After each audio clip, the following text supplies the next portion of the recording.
Bonjour à toutes et à tous, dans ce nouveau 4 à 5. Je suis Pierre-André. Après une brève pause de pub, les titres.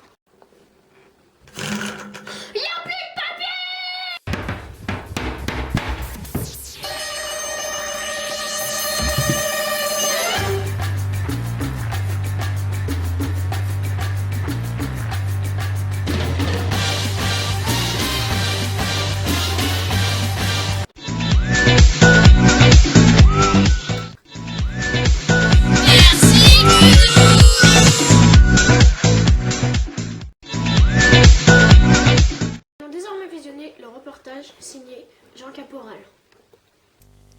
Durant ce reportage, nous allons voir comment les migrants migrent-ils. Nous allons ensuite voir quels sont les avantages et inconvénients pour les pays de départ et d'arrivée de ces migrants. Nous démarrons notre reportage en commençant par voir d'où partent les migrants. Ils partent de Somalie, d'Éthiopie et d'Érythrée pour partir vers les pays de transit qui sont la Libye et la Tunisie. Ils y payent un passeur jusqu'à 3500 € par personne.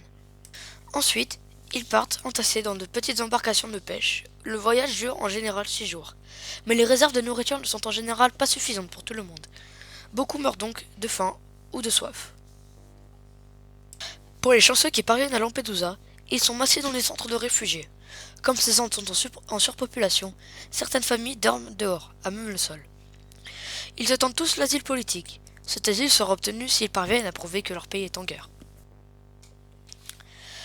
Le 3 octobre 2013, un bateau venu de Tunisie a fait naufrage aux côtes de Lampedusa. Environ 300 personnes sont mortes en ayant voulu allumer un feu de détresse. Leur embarcation a pris feu et le bateau a coulé. Nous allons désormais être en communication avec notre envoyé spécial à Lampedusa. Et oui, Pierre-André, je suis en direct de Lampedusa où hier, encore un bateau de migrants a échoué. Hier, c'était le 3 octobre 2013. Je suis en compagnie d'Enrico, pêcheur à Lampedusa. Alors Enrico, voyez-vous souvent des cas semblables à hier? Oui, je vois beaucoup de cas comme cela avec des bateaux de sauveteurs qui ramènent des corps inanimés sur le port. Et hier, il y en avait plus de 120 ou 100.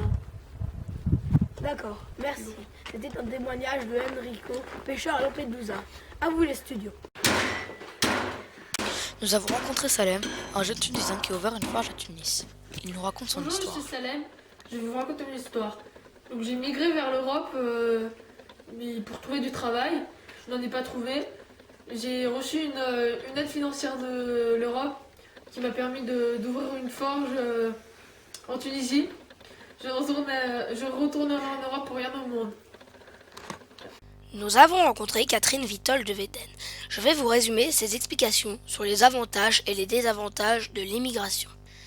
Tout d'abord, la plupart des migrants sont des migrants que l'on appelle cerveaux. Ce sont par exemple des ingénieurs, des médecins, des scientifiques.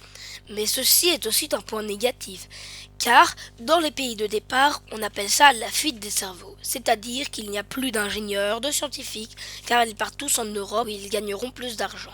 Pour continuer sur les points positifs, les migrants augmentent le nombre d'habitants de l'Europe, car dans certains pays, le taux de fécondité est bas, comme en Allemagne. Les migrants remontent le nombre d'habitants, qui serait sinon en dessous de la moyenne. De plus, la plupart des migrants envoient de l'argent à leur famille restée au pays, ce qui enrichit le pays de départ.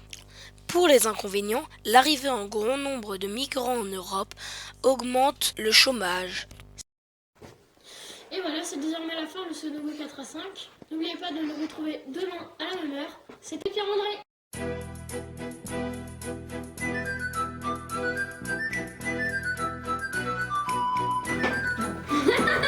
Pourquoi? Bonjour et bienvenue dans ce nouveau 4 à 5. Aujourd'hui, nous allons parler de pas du tout. Bonjour. Nous allons désormais visionner.